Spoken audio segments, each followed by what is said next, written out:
Okay, let's get started. So I'd like to thank all of you for coming today. I'm Nancy Puder, and I'm the host of today's seminar, Aging in Place or Staying Put.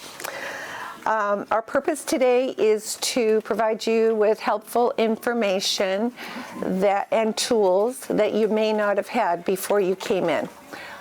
Bailey, would you ask them to turn the radio down? Thank you. No one is here to sell you anything today, just as we promised. So no one's going to try to get you to do anything that you don't want to do. Our sole purpose today is just to educate. So before we get started, can I just give you a little context about what aging in place is? If you're not familiar with the term aging in place, it's largely used by doctors and sociologists. And what happened was, let me give you a little history on it. What happened was several years ago, some researchers got together and realized that all the baby boomers were going to be needing long-term care, kind of all at once. And so they said to each other, you know, we've got a problem. What we need to do is we need to encourage people to age in place, because if they all start going into assisted living and run out of money, then we're going to have a problem, because guess who gets to pay for it? So that is how the Aging in Place initiative was started. And well, you know as well as I do that aging in place isn't right for everyone. There was a book written by Dr. Stephen Gallant, and in it he says, for some people, aging in their home is the right place for them, and we should do everything that we can to help them do that successfully. But for some others, they're aging somewhere other than the home that they're living in is the right place, or either that or their home would need to be modified. So we have options. Does everybody agree that we have options? Yeah. Okay. So, and some of the reasons why someone would want to either move out of their home into assisted living or not would be because of finances. Sometimes our finances will solely dictate what we're going to be able to do. And for other people, it's just choice. I can afford to move. I can go to that place, but I don't want to. I'm not going there. I don't care. You can carry me out in a box, you know. And so what's hard to figure out sometimes is what is the right situation for you. Let me tell you a little story about my granddaughter, Kira. So Kira has given me 4 beautiful great-grandchildren. And the last time she was pregnant, she came to me and she told me, and I listened, and I said, oh, that's wonderful, honey, you know, and we're going to have a 4th great-grandchild. And I said, but, you know, have you thought about how you're going to manage everything? Kids are expensive. Your house is small. You have a job. And she said, yes. She said, my husband Jesse and I, we have, you know, put a plan together. And then she says, for heaven's sakes, Grandma, we've got 9 months to fine-tune it. And I said, oh. So I got to thinking about that, and I thought what's interesting is Kira, along with countless other expectant mothers, in 9 short months managed to come up with a plan that will significantly impact the rest of their lives. And yet we as older adults have 60 or 70 years to come up with a plan, and most of us haven't.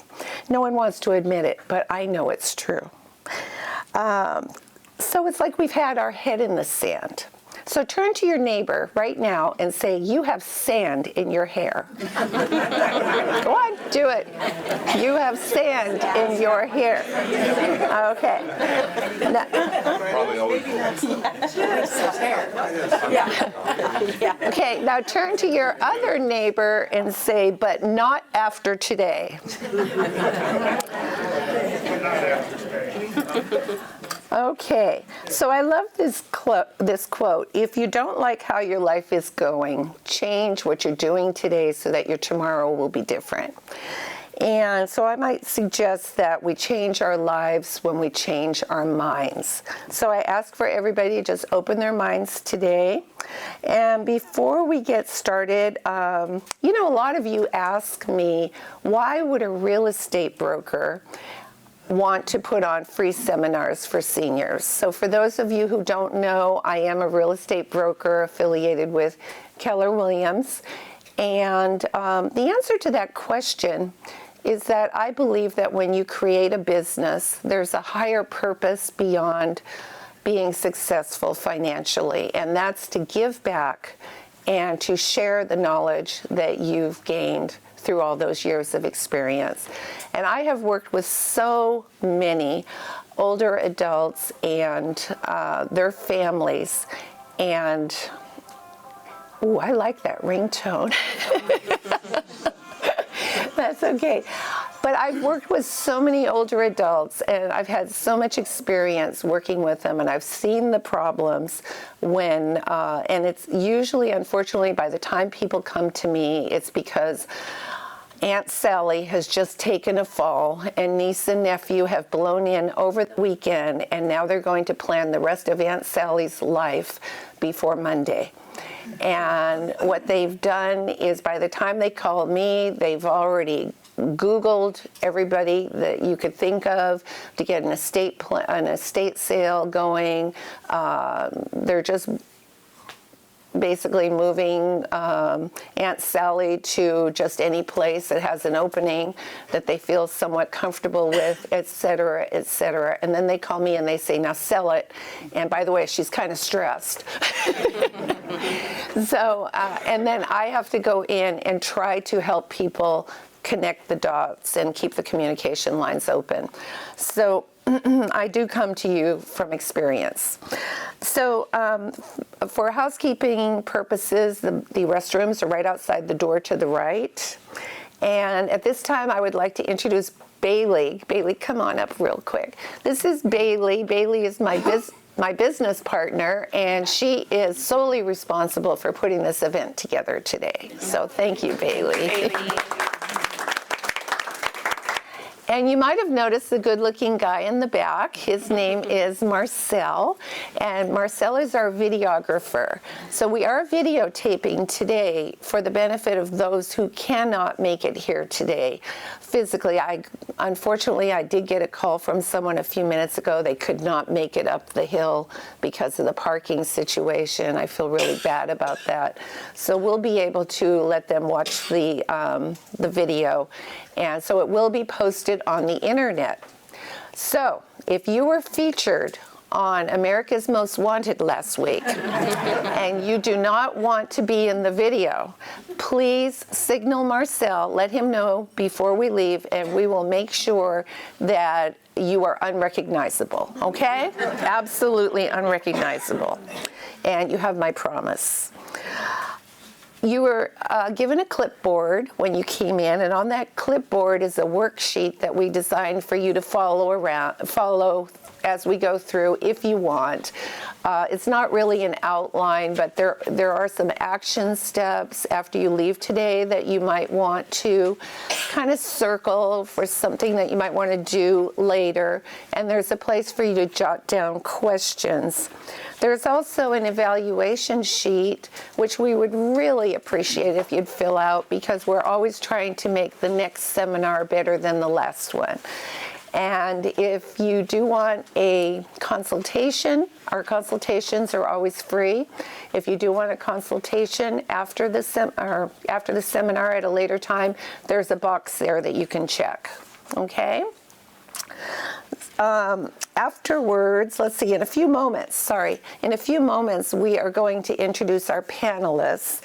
and they are going to answer questions that I've already prepared ahead of time. And then after they're through, we will open it up for questions and answers from you. And we will end at 11:30 sharp unless we run out of questions. So let's get started. Linda, would you introduce yourself? Tell us who you're with and what you do. Sure. Good morning. I usually stand up because I'm short. Hold on one sec. We need to give you the microphone. Aha. Okay, let's flip that baby on. And get it behind you. This is the first time we videotape, so excuse us if we're a little So- clumsy. Is it on? Okay, great. Can everybody hear me? No. No. I can. How about now? Is that? That sounded live. There you go. Okay. I don't know what I'm doing with this. Well, you got it right. Yep, you did good. Good morning. My name is Linda Beck. I'm an elder and health advocate. My company is Square One, Elder and Health Advocacy, which pretty much describes what I do. This is my encore career. I practiced commercial law for 30 years and made this transition as I was coming to the end of that phase.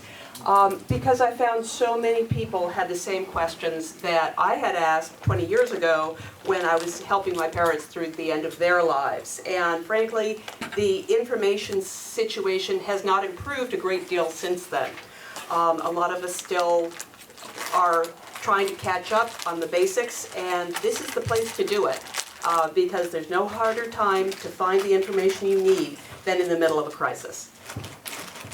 Thank you, Linda. I think we're going to stay with you. All right, let's just go down the road. Let's just go down the road. My name is Tiffany Alcantara, and I'm the owner of Home Instead Senior Care here in San Luis Obispo County. And I actually got started in this business when I was 9 years old. Not for Home Instead, it didn't exist yet, but I was a caregiver for a family member.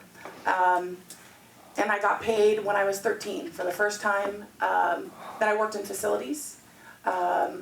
At a ratio of about 15-1, and that was quite difficult emotionally.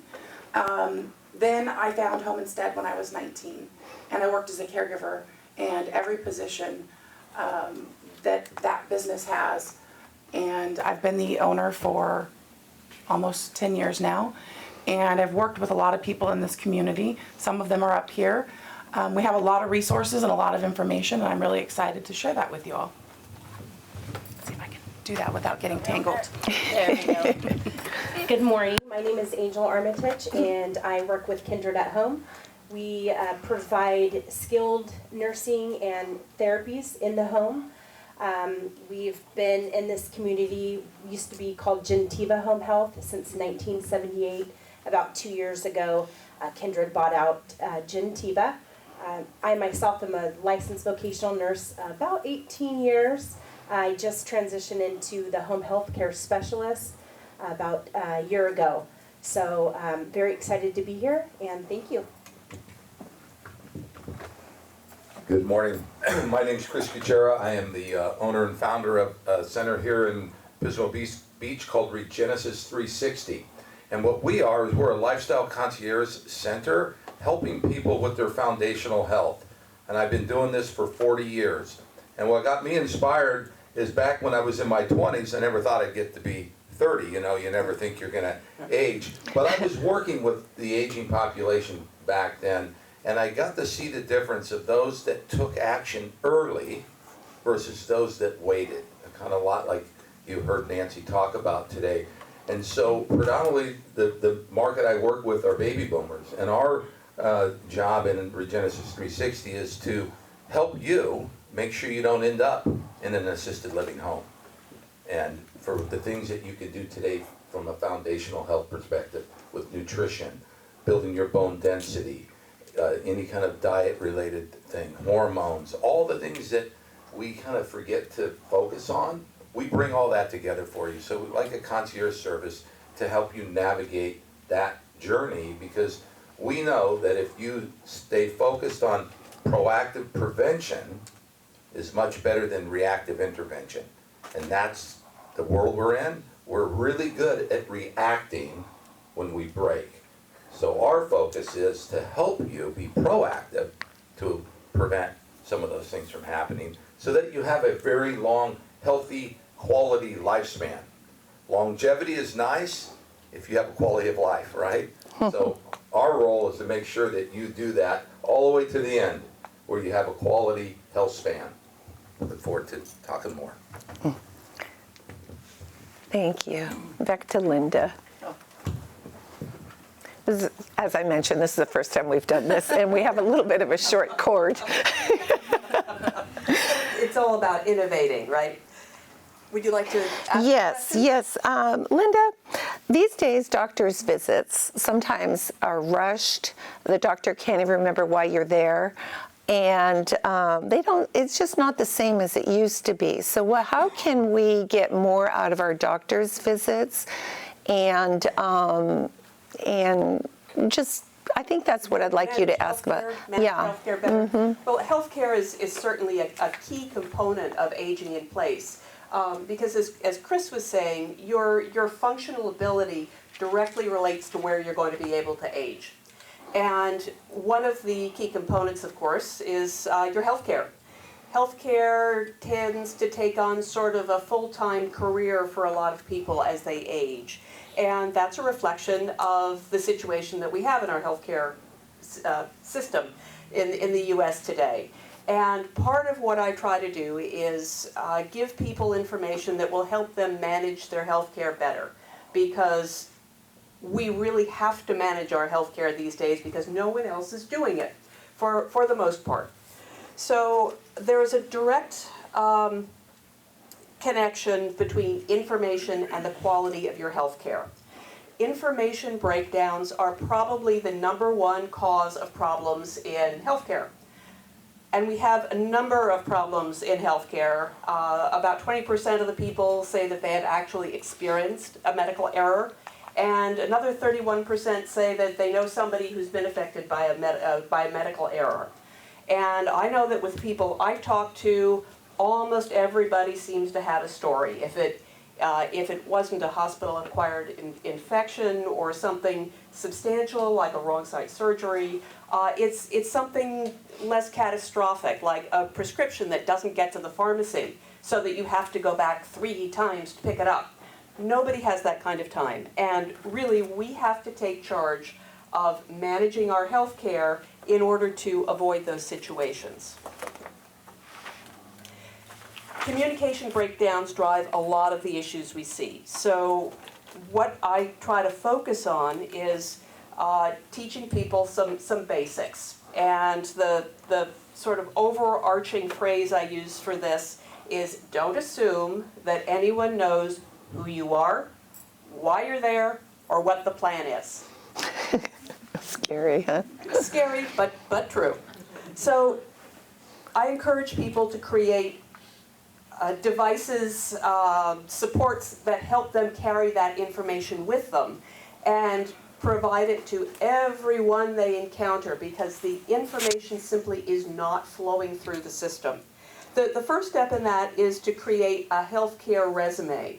By the time most people are older adults, we're carrying a number of perhaps chronic conditions. We're carrying a medical history. And all of that needs to be taken into consideration by our current health care providers. But the task of getting that information to them and into their thinking has become really strained. So what goes into a healthcare resume? Things like your chronic conditions, your medications. This is key. Not only what they are, what you're taking them for, what your understanding of what you're taking them for would be, and the dose, your allergies, your recent treatments and any surgeries, things like a family history if it's relevant, and a list of all the healthcare providers you can see, that you do see, excuse me. One of the keys to the healthcare system right now is to re-coordinate the care. It's become very fragmented. Most people have a primary care physician, and many of them have up to a dozen specialists. And those providers often are not communicating with each other. And that can trigger all sorts of problems. So the healthcare resume is one way to make sure that they all know who the other players are, and where they can go to get the information when they need it. This is a living document, and it's very important not only that you create it, but that you keep it updated as things happen going forward. The next thing I recommend that people do is to read your medical chart. We now have the right to access our medical charts and read them. I encourage everybody to do that because they have a surprising amount of misinformation that can be relevant to your care. Things like your gender or your age, or there can be information in the chart that actually doesn't relate to you at all, but was accidentally included in the chart due to the miracle of electronic health records, which were supposed to save us, and it does not seem to be working that way. So you want to get hold of your medical chart and dive into it. You don't need to have medical training in order to verify your advanced healthcare directives, your pulse, the medications that you're on, the conditions that you have or don't have. So there are procedures for getting the chart and reviewing it. So I encourage everybody to do that for starters. This is a sea change for healthcare providers. They used to consider the chart their property, sacrosanct. They would write whatever they thought in there, and some of it wasn't very flattering. So over the past few years, they've been getting trained to be more cautious in the personal observations they may include in the charts. But if you find something in there that says you're difficult, well, that just may mean that you're asking the right questions. Can I ask a question? Sure. A situation occurred when I saw a doctor and I got the summary and there was some disease list that says, I didn't know I had this disease. And he says, well, that's the closest thing I have to the number I have to put in for Medicare to pay. That's a great question. Did everyone hear that question? Would you like me to? Yes. Okay. The comment or the question came up, what do you do when there is something in your chart that isn't accurate?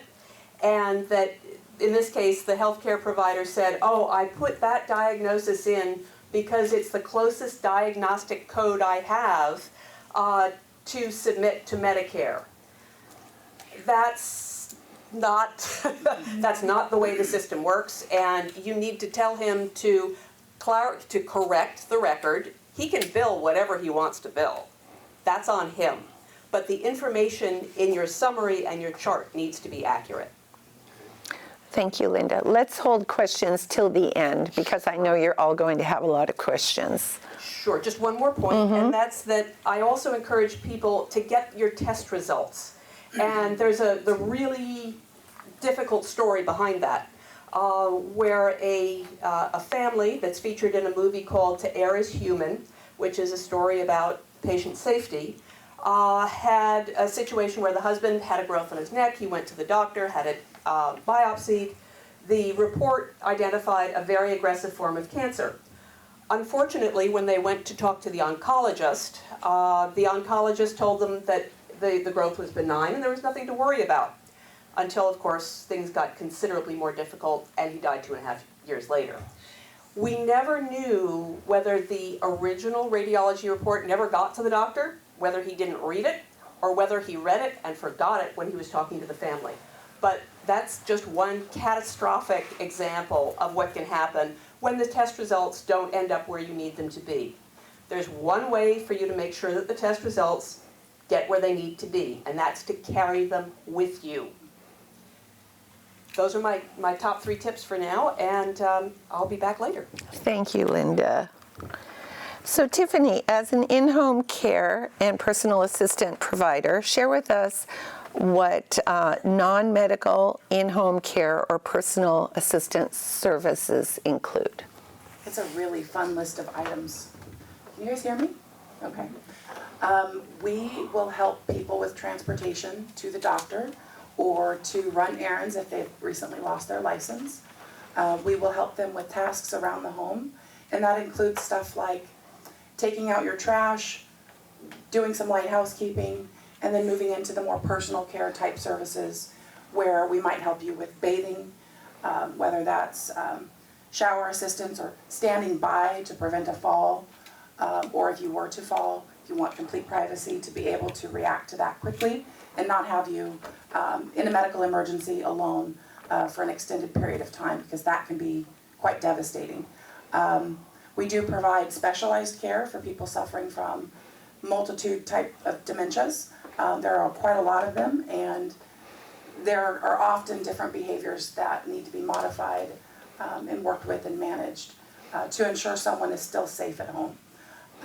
We can also provide assistance to someone who's on hospice. We do that quite often, excuse my hoarseness, up to 24-hour care, supervision, and activities with instrumental daily living. Things like playing games, keeping your mind active, and those are the main things. But every person is different, so oftentimes we'll get asked questions like, can you take me to church? Can you help me write a letter? And the answer is usually yes. So those are the basics. Thank you, Tiffany. You're welcome.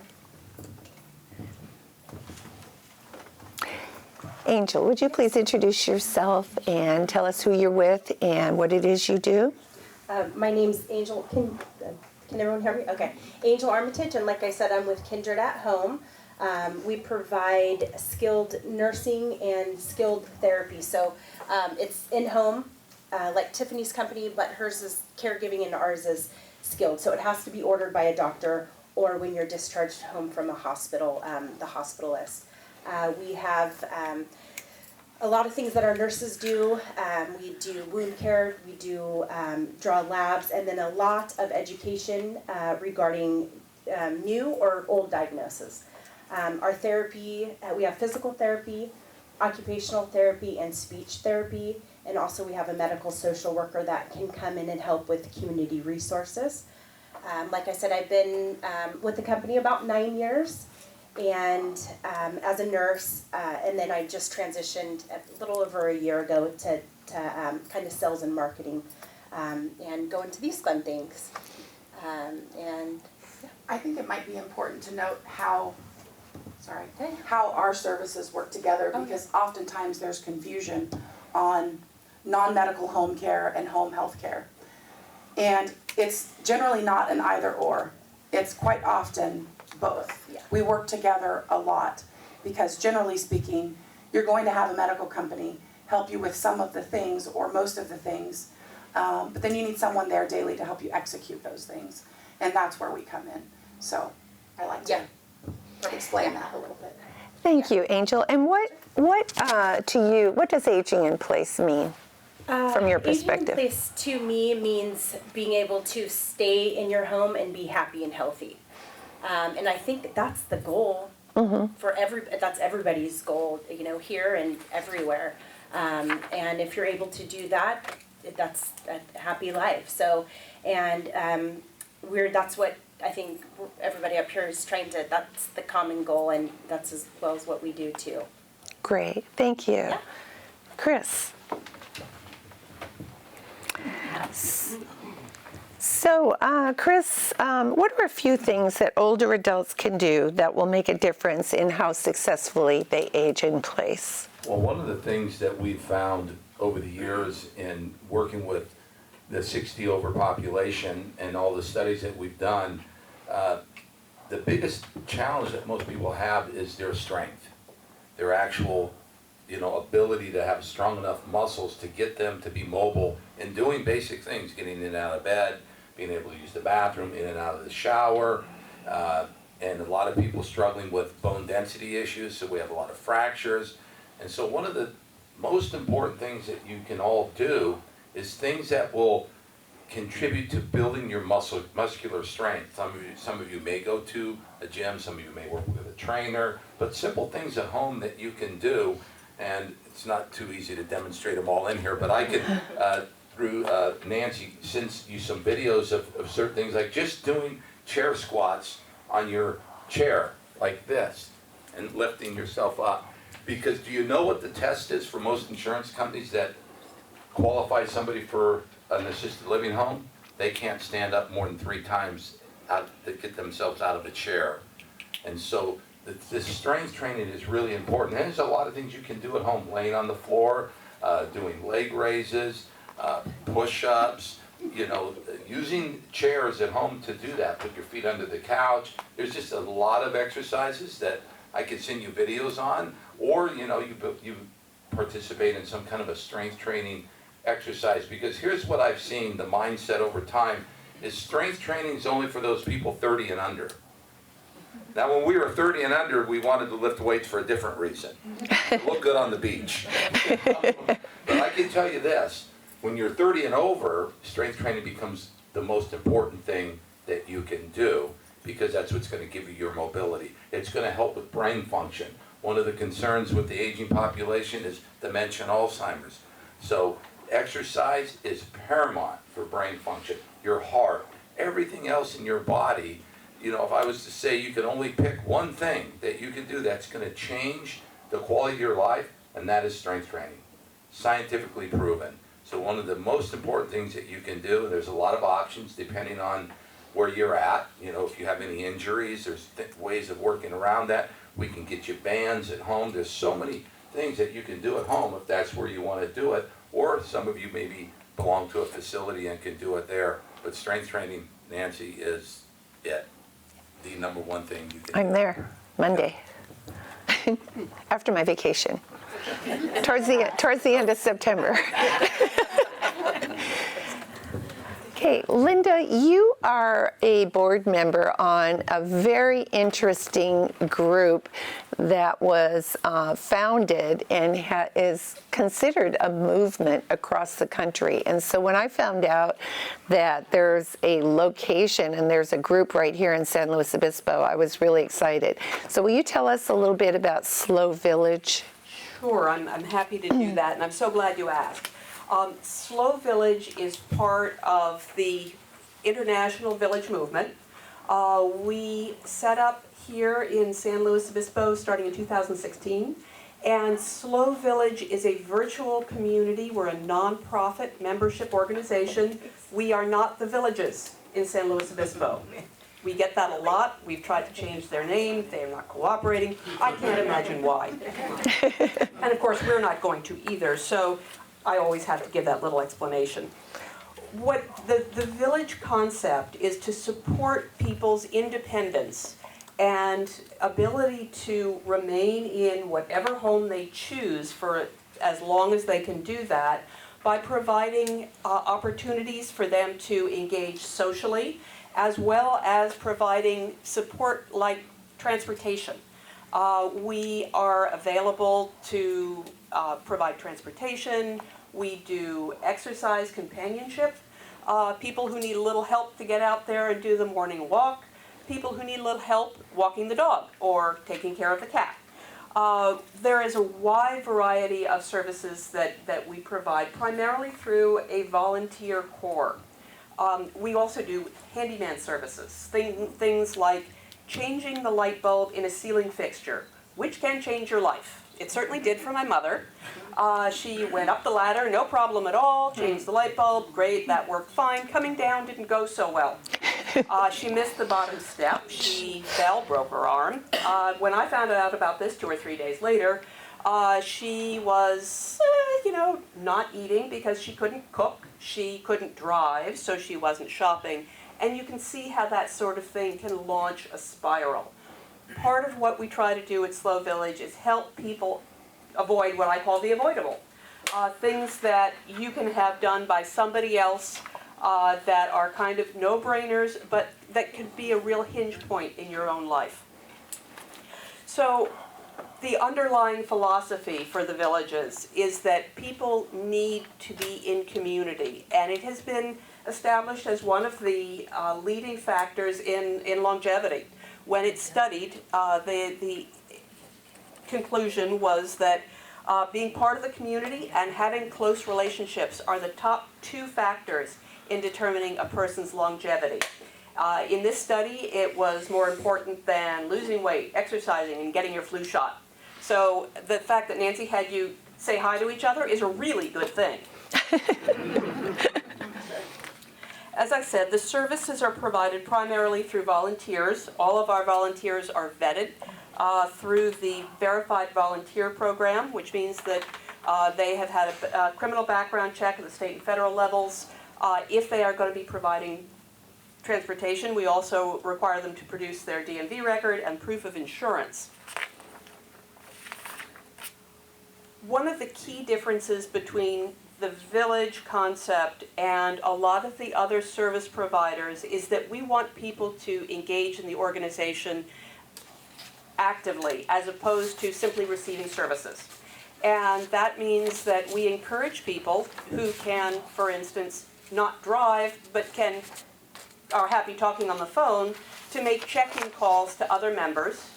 If you can't use the phone because your hearing isn't so good, it's an opportunity to connect with other members online.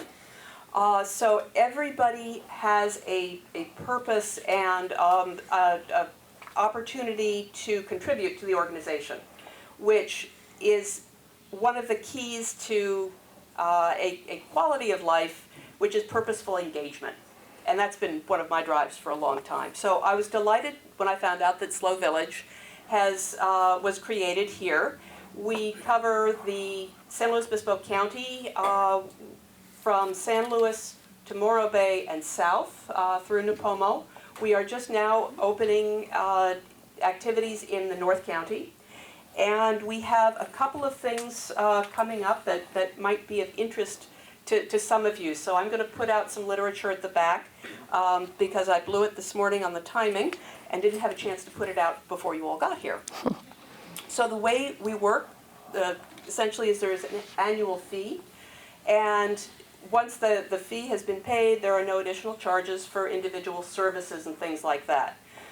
The annual fees are at this point $575 for an individual and $675 for a household of 2. Now we do have financial support for people who cannot make that membership level. We are very fortunate to have a number of organizations who are contributing to the village, so we don't ever want money to be a factor in keeping people out of the village. Let's see. We are not a standalone, as Nancy said. This is part of a national movement, actually an international movement, that started in Boston back in the early 2000s. And the first village was created in Beacon Hill by a group of smart people who had been living in their beautiful red brick apartment house for many years, and they wanted to stay there. But they realized that they were going to need a little help. For instance, Boston has winter, they have snow. That's one of the reasons we don't live there. But it means that it's hazardous for people to go out and pick up the newspaper or their mail. So they banded together and they pooled their resources and identified sources of help to do things like walk the dog in the winter and bring in the newspaper, with the idea that everybody would help out to the best of their ability. There are several hundred villages around the country now. We have 50 plus here in California, and the Village Movement California was created to help organize the California villages, and we are right now developing a platform to participate in the Master Plan on Aging that Governor Newsom has identified as one of his priorities. So I will leave it go at that. May I introduce someone from the audience who I think is very important for people to know about? Sure. Michelle Zulem Clark. Michelle is a county employee who teaches a fall prevention program. And that's available for all kinds of organizations at no charge, and talk about things you can do to preserve your ability to continue living where you want to live. Learning not to fall is a big part of that. So I encourage you to introduce yourself to Michelle and find out where she's going to be teaching. Thank you, Linda. Thank you, Linda. So how many times have we called a handyman to come change the smoke detector battery that's about 15 feet up on your cathedral ceiling? And then, he's, I'll be happy to do that. And he comes over and then slaps you with a $95 bill. So I think the $600 fee per year will pay for itself over and over again. Imagine just calling, pay it once and then somebody, you need a smoke detector battery changed or a light Ride to bulb the doctor. or ride to the doctor, I just think it's just a wonderful opportunity. So thank you, Linda. So Tiffany, what can someone expect to pay for your type of service? Okay, so that's always the big question. There are quite a few factors that go into rates, and I know people don't like to hear that there's not one rate that somebody can give you because it's not a product, it's not a thing I can hand you. It's going to depend on your personal level of care. So generally speaking, you'll get a range. If you call, somebody will say, this is the low end, this is the high end, and I'll give you that. But I think it's important to understand what goes into that rate because it affects decisions you may make. So how much care you need is a factor. If you only need somebody for 4 hours a week, your rate is going to be different than somebody who requires 24-hour care. Your rate is going to be different if you are experiencing behavior issues due to an advanced dementia, or if you just need transportation.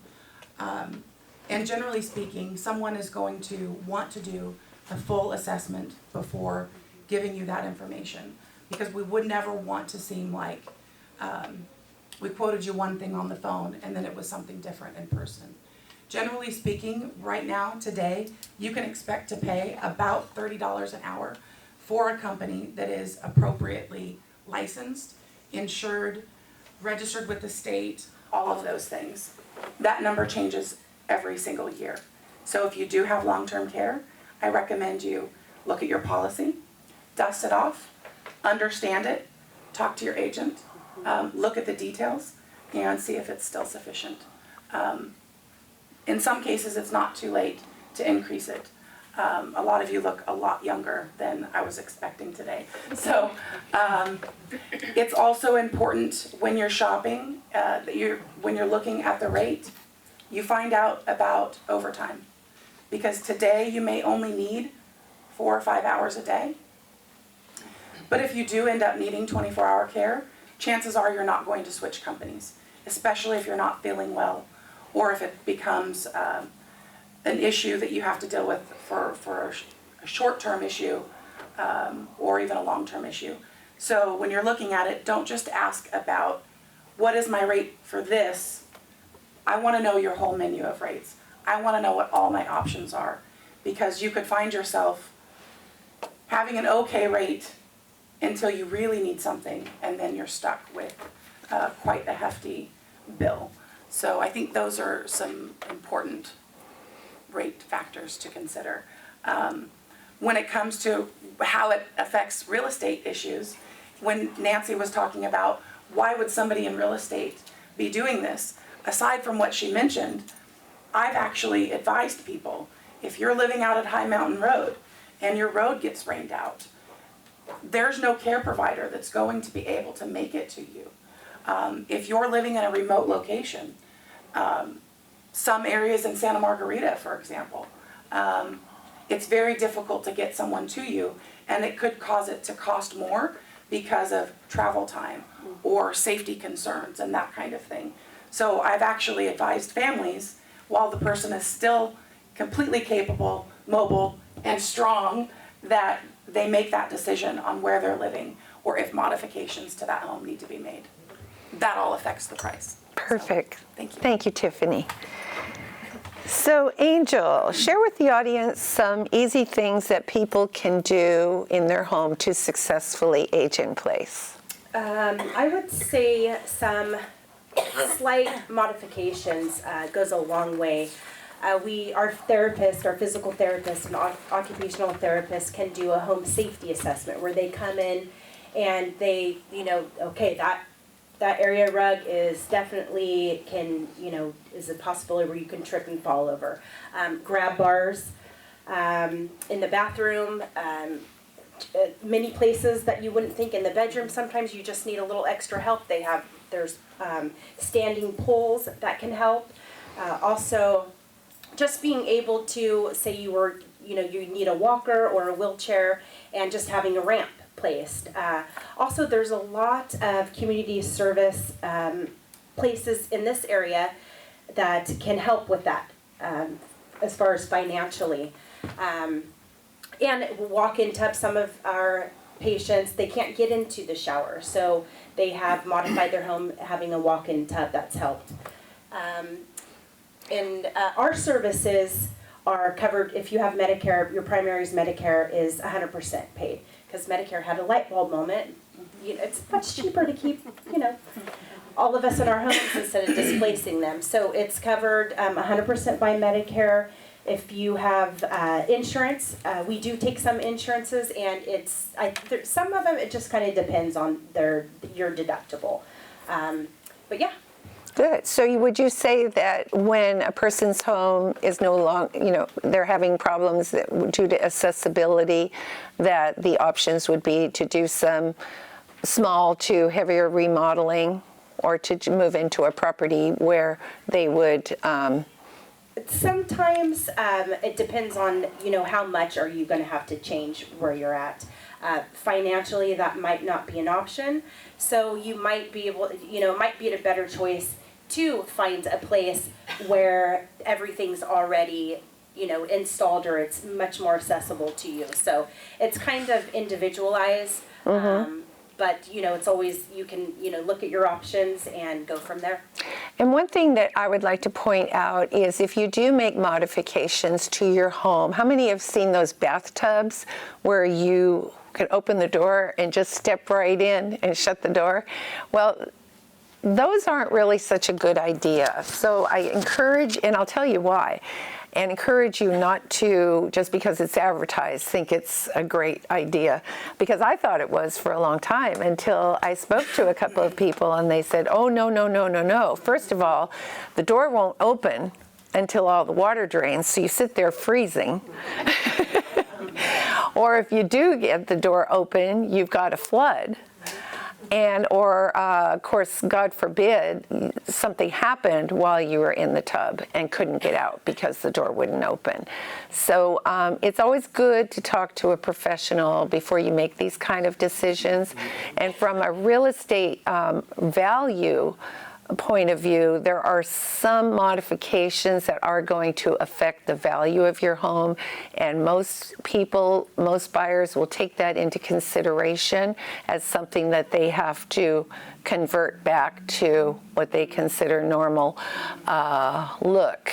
And so those are things that you would want to think about ahead of time also, especially if you think you might be selling in the next couple of years. You don't want to put out $20,000 and then realize you're going to have to put another 20 to put it back, if that's your plan to sell. So those are just things to consider. Chris, my questions kind of got a little cattywampus, and I apologize, but what would you say is the hardest thing for seniors to do to stay fit? Well, I think, first of all, there's a lot of fear in what is it they should do and where should they go to stay fit. There's a lot of confusion out there. The biggest one is Google. You stay off Google, because it'll really confuse you. And so I think what I've seen working with the 60 and over population is that, like, you guys are hearing a lot of great ideas right now that are available out there when you've already broke. So mindset is so important, is to be ahead of that, because there's so many things that you can do now that will prevent you from having to worry about one of those bathtubs that the door gets stuck on, so that you have full functionality. We have clients in their 80s and 90s that just started doing some strength training. They've been afraid of it all these years. They thought, oh, that's something that young people do. Or they don't want to go to a gym because they're intimidated, the trainers aren't really educated. And we have some very sophisticated equipment that makes it safe for people so that they can do it. But the stories that we hear are just amazing. I'm able to walk on the beach with my grandkids and my great-grandkids. I can work in the garden again. I can get in and out of my car. I mean, just little simple things. I can fix the light bulb. I don't need to call somebody to fix the light bulb because they have enough strength. So I think it's just getting the mindset around of not letting age get in the way, as a number. Because a lot of times I'll ask people, how long do you want to live? What's the average age that you want to live? And people throw all kinds of age. They're like, no one's ever asked me that. So my mindset, 80's middle age. So looks like everybody in here hasn't even hit middle age yet. And it's just that and knowing that if I stay ahead of it, it's going to serve me a lot longer. Fidelity Investments just did a study, most recent up until about 2011, that says the average person from age 65 to what the insurance would say your life expectancy is for a woman is 82 and a man's 78 or something, which is crazy. That's young to me, but the amount of money that they're going to spend out of pocket from 65 to their life expectancy is $240,000 in that 15-year period of time for things you could have prevented. So if you want to give yourself a raise, do some of these things that you're listening to today and know that you will have a quality of life, and just because you're 80 years old, it's not the end of the road. You're just, really getting started. So I think the biggest fear is change your mindset to that age doesn't have to be the factor that keeps you from doing these things. There's a lot of support out there that can help you do the things that you need to do now so that you have a long quality of life. And a lot of these things that some of you may have to pay to have somebody do now, you may be able to do those again yourself. And that is a victory. When we see people do that, that's why we do what we do. It changes lives. It changes families. So. Thank you, Chris. So let me ask all of you, the rest of you, if there were one thing that you would like to add that would keep someone from derailing, what would that be? Start there or here? Or? Well, just whoever wants to. I just came up with that at the end. Add-on question. Thank you. The most important thing for people who want to remain where they are in this community, in my mind, is transportation. Because if you can't drive, it's really tough to get many of the places you need or want to go. So I want to make sure that everybody's aware that San Luis Obispo County has a 211 information system. And as part of that system, there is a transportation coordinator. I once tried to figure out how to get a person from Paso Robles to San Luis Obispo for a healthcare appointment in under 48 hours. And my brain almost exploded. So there are people who do this all the time and can help streamline that process for you. They can also connect you with things like the ride-on service and some of the non-emergency medical transportation services. Thank you, Linda.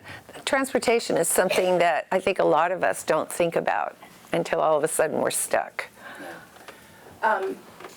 Listening to you, Chris, kind of made me remember what I wanted to make sure I shared with everyone, and the preventative portion. Oftentimes, families will call when they're in crisis, and then be surprised when they can't get someone there to help yesterday. And I don't know if all of you know, but have you heard of the age wave? That's why the governor's come up with this task force. Tsunami, silver tsunami. There you go, silver tsunami. For the first time in history, by the year 2025, I believe, there will be more people over the age of 65 than under 5 years old. For the first time in history. So there's not enough people to provide care to the ones that need it. So make young friends, right? Number one. You don't want to be the last man standing, right? Make young friends. But also, do your research now. Get to know who your local providers are. Stop into their office unannounced, right? You're welcome. And do some due diligence. Ask the questions. Look at the policies. Look at the reputation. Look at what the services are. Ask them, would you take my insurance? Make those decisions before a crisis occurs, because you're much better off choosing a provider based on information than default. It was the only person available, because that's going to be more and more common. The other thing is, denial is real. Hopefully, working with somebody like Chris, you can stay strong and healthy for a very long time. But when the time does come, and you've noticed a decline in your abilities, I would not wait. I'm not trying to sell hours. There are more clients in this county than one person can handle. One company, right? But if I have a client that I've known for 7 years, that we've provided basic services to, 3 or 4 times a week, transportation, etc., and then she goes to the hospital and has had a stroke and needs more care. I have a duty to that client to provide that help, do whatever I can to get it in place.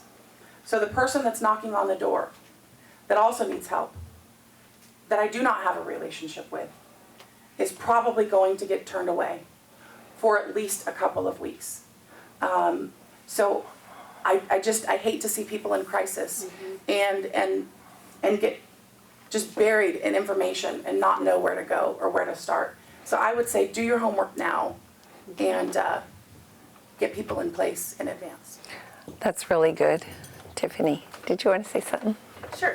Definitely be proactive in your care. Ask the questions. Sometimes when we kind of get in a rut, if our physician tells us to do this, or someone suggests that, in their office that you need to do this, or they're telling you this, ask the questions of why. Don't forget that they're actually servicing us. Just because they have a title behind their name, yes, they're educated, but make sure you understand why. And then the other thing, like Chris said, be active. There was a study done that said your gait speed, the higher your gait speed is, the longer you will live. So definitely be active, and that goes for all ages. Great. There's some great stuff up here. Yeah, we need to move. The bodies were designed to move. The reason a lot of people don't is they just don't have enough energy. And one of the biggest things for the aging population is they're protein deficient. Significantly low on protein, and you would be surprised how that affects the body. So we're here today to educate, and I brought some information for you that has taken 40 years of what I've been doing and put it into 7 pages to give you some very simple things to be able to look at. What is protein? How much should I be taking? What are all the things that look like protein, or how much should I be taking? But when you start to feel better, you're going to want to do more. And that's what I found with most people. It gets to be overwhelming. So let's get you feeling a little better first, a little more mental clarity. Your body's starting to move a little bit better, and then you'll start doing the things that you really want to do. And, find a companion that wants to do it with you.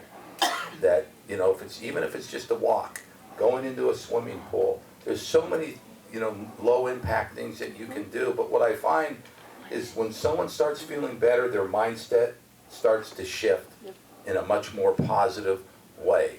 And change the mindset too, that 80 is middle age. Don't buy into what the insurance companies say. I listened to a guy back almost 40 years ago when I got into this industry. His name's Walter Bortz, and you can Google him because he's got a great book out there. At the time he was 50, I was 21. And he said the average human body, and he was studying gerontology then, studying people 100 years and over. Now this was 40 years ago. And he was talking about the average human body, barring any disease, can live to 100 to 120 for a quality of life. So when he said average, I said, I'll never want to be average. I'm going to live to 160 then. That's why I came up with the mindset is 80's middle age. Yeah. So don't buy into those programs out there. Just realize that the human body can keep going as long as you give it what it needs. And some great resources up here. And thanks for allowing me to talk today too. This is neat, very inspiring. And we offer everybody a free assessment too, whether you do any business with us or not. But as a concierge service, we like to help you direct too. Like maybe you need this doctor or this. We work with a lot of doctors, a lot of other professionals like you see up here today, and help you navigate that. So that is part of your plan. That takes a lot of pressure off. Maybe you need certain areas of care. You don't know where to go. You just don't know. And so we help people do a lot of that too, to ease your life there. It's interesting that you say that, Chris. I don't know if you guys realize, we get people that call our office for help, and if they're in their mid-70s, you'll hear people in the office say, my God, she's so young. Right, good.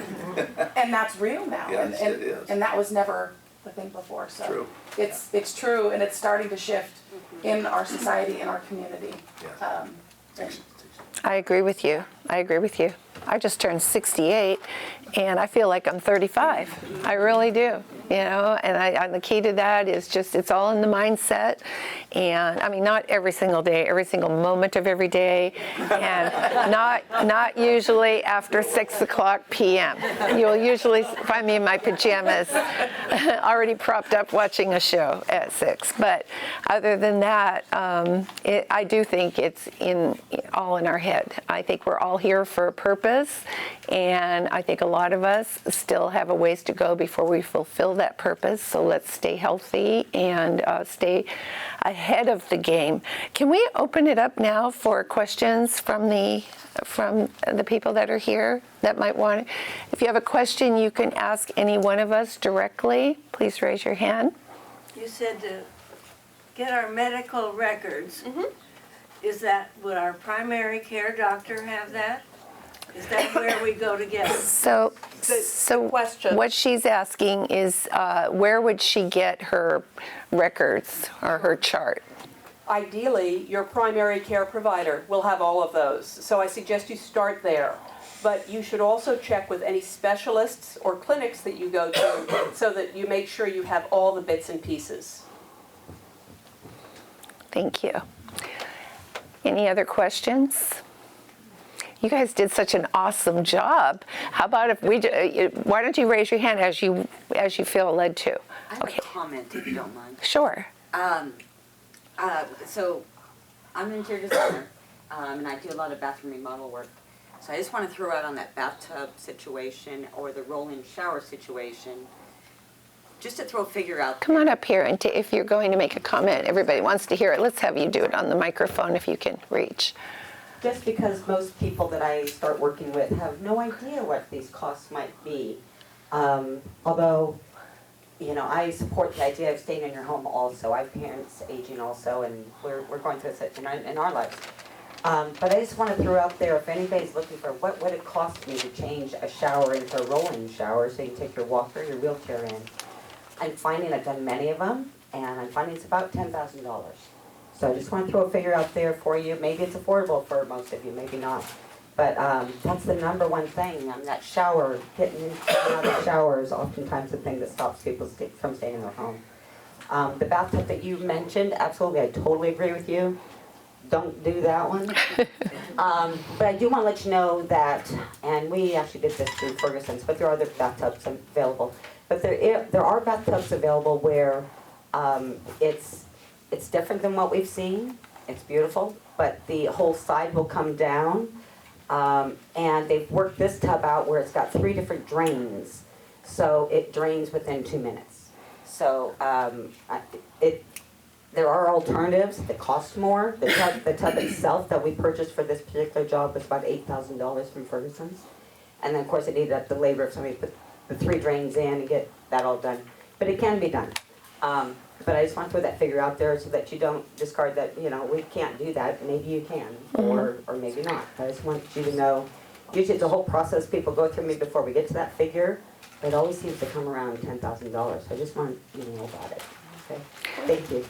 Thank you, Susie. So if anybody can do a remodel that still looks attractive, it would be Susie.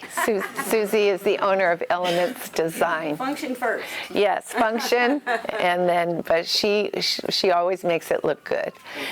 So I would like to thank all of you for coming here today, and I hope that you consider this a wonderful resource.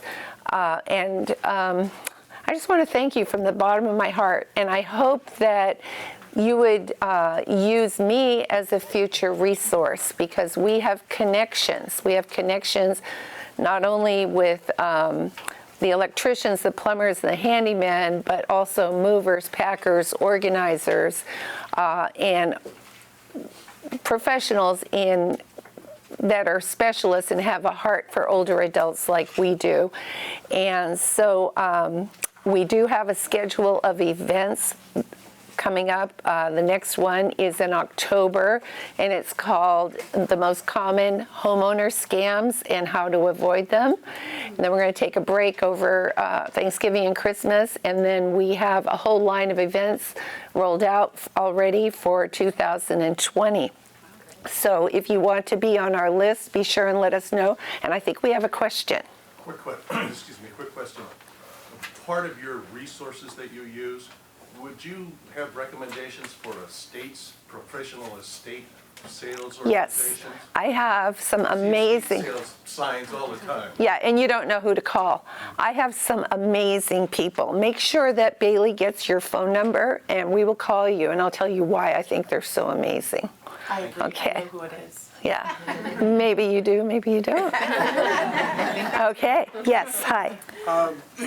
So with the focus on staying at home, does anybody have any general comments about security for your home?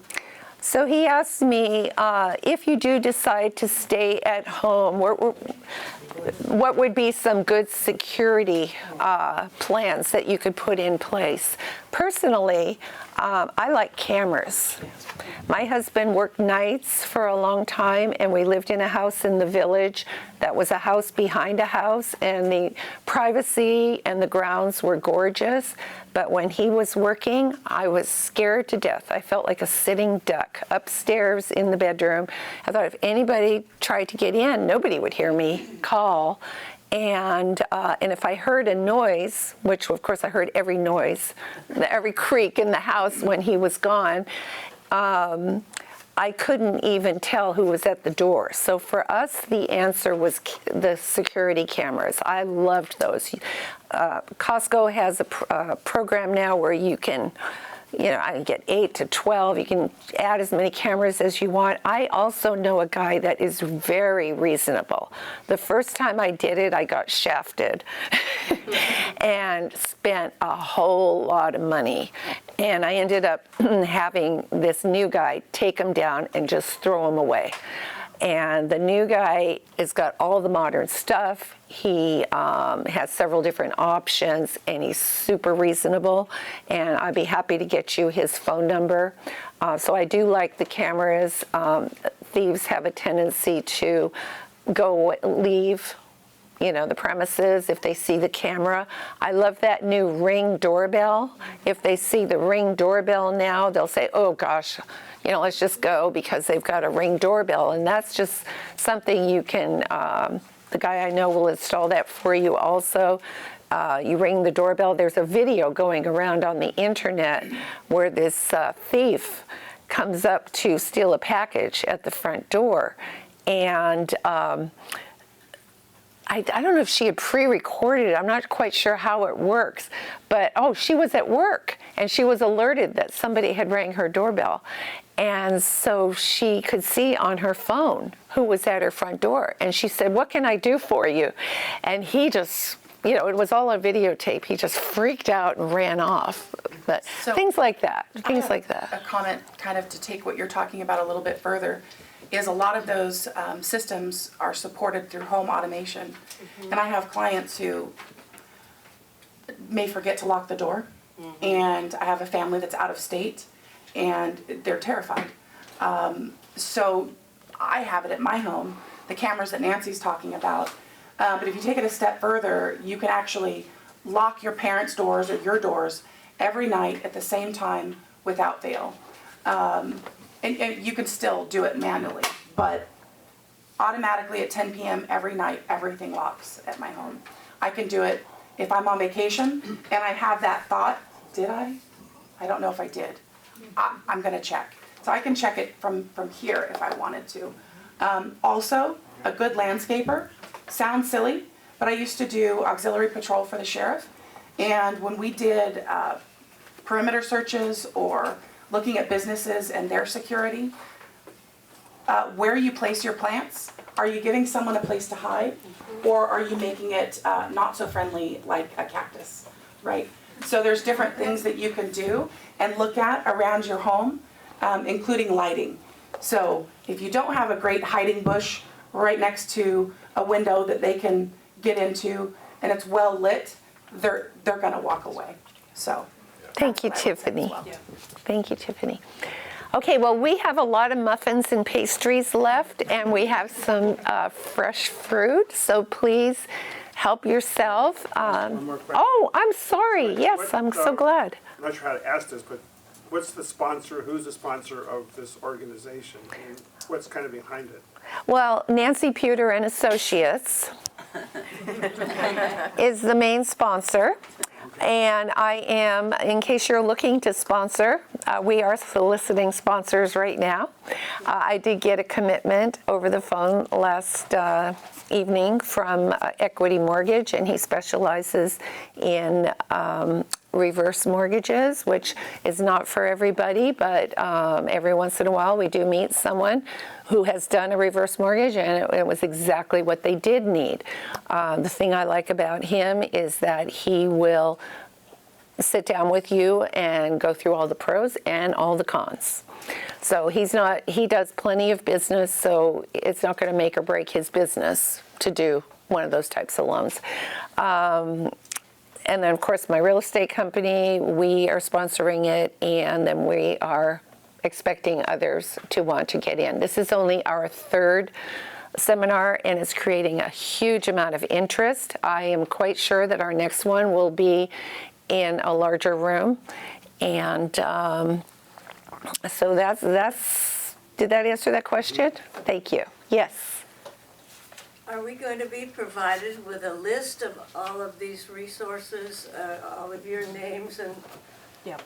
We have everyone who came today. She asked if we were going to provide you a list of resources. If you call my office, we can get you and refer you to so many different people, or we can create a small list for you based on what your needs are. And you have a business card or? We have information at the back table for all of the panelists and us. Or is there anything that you may want?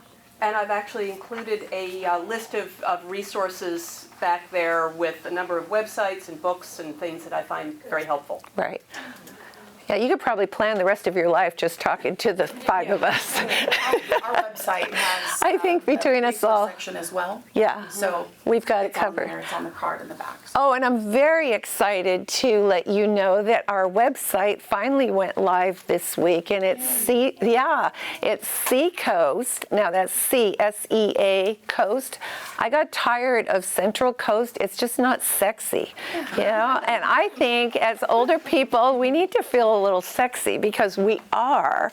And so we decided to spell it Seacoast, S-E-A, 3 words, Seacoast Seniors. So if you go on seacoastseniors.org, you will see the schedule of events. You'll be able to tell when all the next seminars are going to be, and call us and get additional information. Okay? So thank you all for coming. Thank you.